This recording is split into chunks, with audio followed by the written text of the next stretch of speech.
एक महत्त्वाची बातमी, नव्या उपराष्ट्रपतींनी घोडेबाजार रोखणारा कायदा करावा असं सामनातनं म्हटलंय। सामना वर्तमानपत्राच्या अग्रलेखातही मागणी करण्यात आली आहे। नवे उपराष्ट्रपती सीपी राधाकृष्णन यांच्यावर संविधानाचा सन्मान राखण्याची जबाबदारी असल्याचं यात म्हटलंय।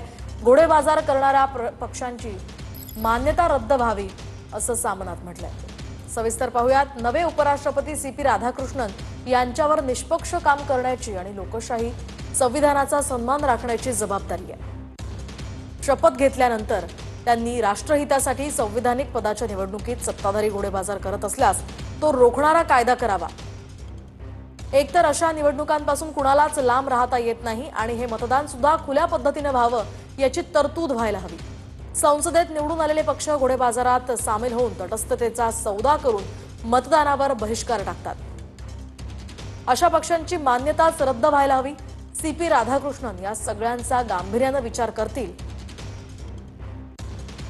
असं सामनात म्हटलंय। शिवाय अर्थात खुर्चीवर बसल्यावर माणूस खरे रंग दाखवतो, नव्या उपराष्ट्रपतींचा रंग काय तेही लवकरच कळेल असंही सामनात